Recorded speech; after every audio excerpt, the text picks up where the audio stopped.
दोस्तों, महाभारत सिर्फ युद्ध की गाथा नहीं है। यह राजनीति, चालाकी, धर्म और कूटनीति का सबसे बड़ा ग्रंथ है। इस युद्ध में तलवारों और बाणों से ज्यादा असरदार साबित हुई शब्दों की चालें और दिमाग की बिसात। एक तरफ थे मात्स्य न्याय के धनी, हर चाल को मोड़ देने वाले शकुनी, और दूसरी तरफ थे धर्म के मार्ग पर चलते हुए भी राजनीति के सबसे बड़े जाता श्री कृष्ण। सवाल यही उठता है, आखिर इस महागाथा में सबसे बड़ा कूटनीतिज कौन था? क्या यह शकुनी थे, जिन्होंने जुए की बिसात पर पांडवों को उजाड़ दिया, या फिर कृष्ण, जिनकी रणनीति ने धर्म युद्ध में अधर्म की जड़ें उखाड़ फेंकी? आइए, आज हम आपको ले चलते हैं रहस्यमयी यात्रा पर, जहां खुलेंगे वो राज जिनसे आप तय करेंगे कि असली कूटनीति का सम्राट कौन था। तो वीडियो को अंत तक जरूर देखिएगा, क्योंकि हर कदम पर आपको मिलेगा नया रहस्य और ज्ञान। दोस्तों, किसी भी कूटनीतिज को समझने के लिए उसकी पृष्ठभूमि जानना जरूरी है। शकुनी गांधार, देश के राजकुमार, धृतराष्ट्र की पत्नी गांधारी के भाई। बचपन से ही उन्होंने अपने परिवार का अन्याय और अत्याचार झेला। कहा जाता है कि हस्तिनापुर की राजनीति ने ही शकुनी के परिवार को निगल लिया। उसी नफरत और बदले की आग ने शकुनी को बनाया चालों का उस्ताद। उनका मकसद था हस्तिनापुर का विनाश और कौरवों को मोहरा बनाना। वहीं श्री कृष्ण वासुदेव देवकी के पुत्र, लेकिन बचपन से ही मथुरा से गोकुल तक षड्यंत्रों से लड़ते हुए बड़े हुए। कृष्ण ने राजनीति को धर्म से जोड़ा। उनका हर कदम, हर नीति धर्म की रक्षा और अधर्म का विनाश करने के लिए था। यानी एक ओर था शकुनी का बदले का विष, और दूसरी ओर कृष्ण का धर्म का अमृत। दोनों ही अपनी जगह सबसे बड़े खिलाड़ी थे, पर दिशा और उद्देश्य बिल्कुल अलग। महाभारत की कथा में शकुनी का नाम आते ही सबसे पहले याद आता है जुए का खेल। शकुनी जानते थे कि दुर्योधन की सबसे बड़ी कमजोरी है उसकी ईर्ष्या और क्रोध। उन्होंने इसी कमजोरी को हथियार बनाया। कौरवों के महल में रचा गया वो दांव का खेल सिर्फ पासों की गूंज नहीं थी, बल्कि इतिहास की सबसे खतरनाक कूटनीति थी। शकुनी ने अपने विशेष पासों से ऐसा जाल बुना कि युधिष्ठिर जैसा धर्मराज भी हार के गर्त में चला गया। राज्य, धन, भाई, यहाँ तक कि द्रौपदी तक को दांव पर लगवा दिया गया। सोचिए, एक चालाक दिमाग ने सिर्फ वो कुछ पासों से पूरे पांडवों को निर्वासन में भेज दिया और कौरवों को विजय का भ्रम। लेकिन क्या ये असली जीत थी, या शकुनी की यह चाल आगे चलकर महाभारत युद्ध की नींव बनने वाली हार का कारण बनी? यही कूटनीति का असली रहस्य है। जो दिखता है वही सच नहीं होता। शकुनी ने जहां कूटनीति से पांडवों को वनवास दिलाया, वहीं कृष्ण ने उसी राजनीति का जवाब देने का निश्चय किया। युद्ध से पहले कृष्ण दूत बनकर कौरव सभा में गए। लेकिन सोचिए जरा, क्या कृष्ण सच में केवल शांति के लिए गए थे? नहीं, यह उनकी सबसे गहरी कूटनीति थी। कृष्ण जानते थे कि दुर्योधन कभी भी 5 गांव देने को तैयार नहीं होगा। फिर भी उन्होंने ये प्रस्ताव रखा। क्यों? क्योंकि वे इतिहास और धर्म के सामने दुर्योधन को बेनकाब करना चाहते थे। जब दुर्योधन ने कृष्ण को बांधने की कोशिश की और कृष्ण ने विराट रूप दिखाया, तब पूरी सभा हिल गई। कृष्ण का ये कदम 2 काम कर गया। 1, धर्म के नाम पर पांडवों की स्थिति साफ हो गई। 2, दुनिया ने देख लिया कि कौरव किसी भी हाल में युद्ध चाहते हैं। यानी शकुनी की नीति ने जहां अधर्म की नींव रखी, वहीं कृष्ण की नीति ने धर्म युद्ध को वैधता दिला दी। दोस्तों, महाभारत की दर्दनाक और निर्णायक घटना थी द्रौपदी का चीरहरण। यह भी शकुनी की ही रची हुई सबसे बड़ी कूटनीति थी। जब युधिष्ठिर हर दांव हारते गए और अंत में द्रौपदी को भी दांव पर लगा दिया, तो शकुनी ने वही कराया जो उनकी असली योजना थी, पांडवों का मनोबल तोड़ना और उन्हें अपमानित करना। सभा में द्रौपदी को खींचकर लाने की योजना कोई साधारण काम नहीं था। शकुनी जानते थे कि अगर पांडवों की पत्नी का सार्वजनिक अपमान होगा, तो पांडव भीतर से टूट जाएंगे और दुर्योधन के अहंकार को ताकत मिलेगी। लेकिन यही सबसे बड़ी भूल भी साबित हुई, क्योंकि द्रौपदी के उस अपमान ने पांडवों के दिल में आग जला दी। यही घटना बनी महाभारत युद्ध का सबसे बड़ा बीज। शकुनी की चाल ने तात्कालिक रूप से कौरवों को जीत का भ्रम तो दिया, पर दूरगामी परिणाम में यह उनकी हार का कारण बना।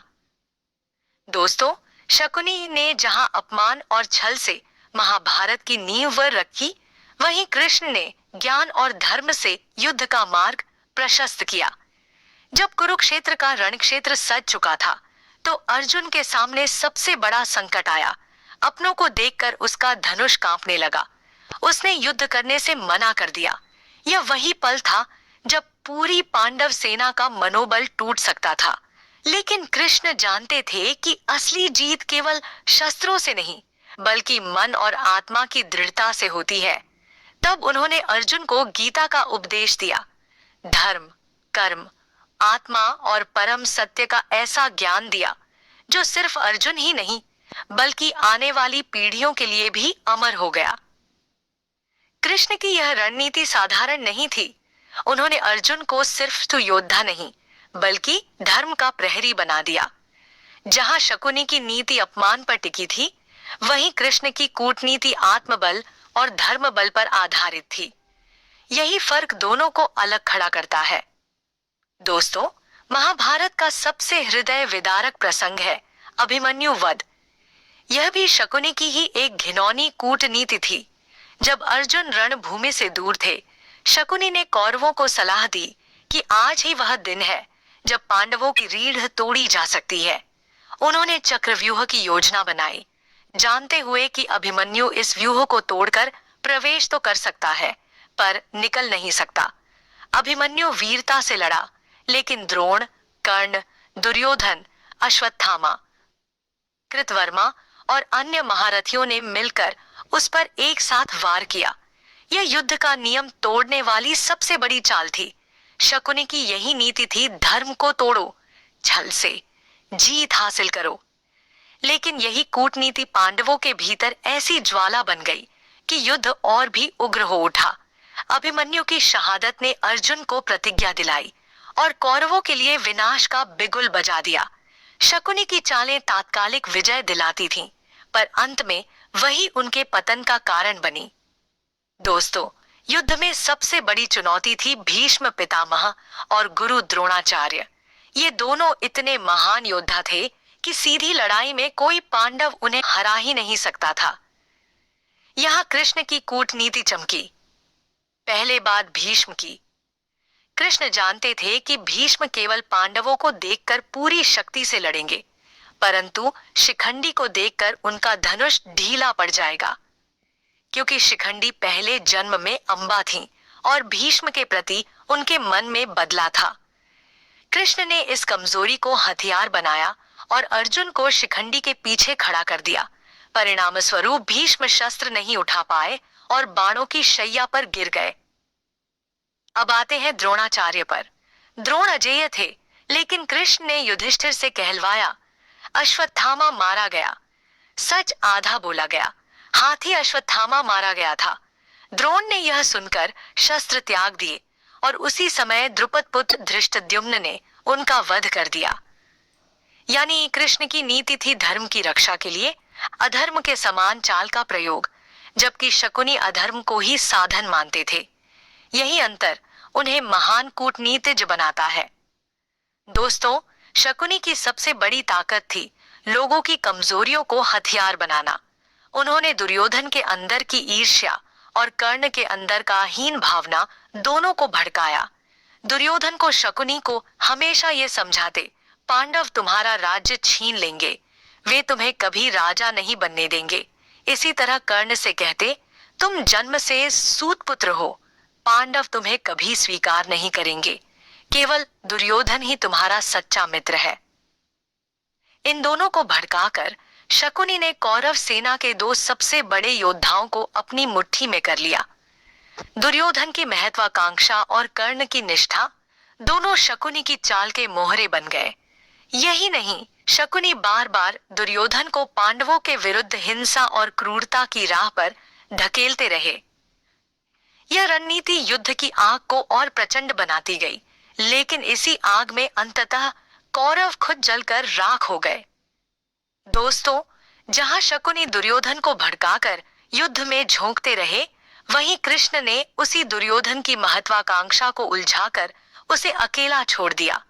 युद्ध के दौरान कृष्ण जानते थे कि दुर्योधन केवल अपने अहंकार और दोस्ती की आड़ में लड़ता है, लेकिन उसका धर्म और नैतिक समझ कमजोर है। कृष्ण ने बार बार दुर्योधन को सलाह दी, पांडवों से मिलकर समाधान करो, युद्ध नहीं करो। पर दुर्योधन का अहंकार ऐसा था कि वह नहीं माना। इस बीच कृष्ण ने अपने चालाकी भरे संदेशों और रणनीतियों से पांडवों की ताकत बढ़ाई। दुर्योधन की उम्मीदें टूटती गईं और वह धीरे धीरे अकेला पड़ने लगा। युद्ध के आखिरी दिन कृष्ण ने बाण और शस्त्र नहीं, बल्कि मनोबल और रणनीति से दुर्योधन को फंसाया। शकुनी की चालें जितनी तेज थीं, कृष्ण की कूटनीति उतनी गहरी और दूरगामी। यही फर्क था कि असली कूटनीतिज वह है जो लक्ष्य को अहंकार के हासिल करे। दोस्तों, शकुनी की सबसे बड़ी कला थी धार्मिक और नैतिक भावनाओं का दुरुपयोग करना। युधिष्ठिर, जो धर्म और सत्य के प्रतीक थे, उन्हें शकुनी ने बार बार भ्रमित किया। जुए की बिसात से लेकर द्रौपदी का अपमान, हर घटना में युधिष्ठिर को यह महसूस कराया गया कि कभी धर्म और कभी स्वार्थ का रास्ता चुनना पड़ेगा। शकुनी जानता था कि युधिष्ठिर के मन में यदि एक बार संशय पैदा हो गया तो वह गलत निर्णय लेगा, और यही हुआ। युधिष्ठिर ने राज्य, धन और अंततः अपने भाइयों को भी दांव पर लगा दिया।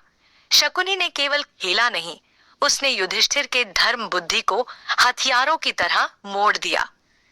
लेकिन यहाँ भी कृष्ण की नीति अलग थी। उन्होंने युधिष्ठिर को धर्म और बुद्धि का संतुलन समझाया, जिससे युधिष्ठिर की बुद्धि मजबूत हुई और वह अंततः महाभारत का नैतिक आधार बने।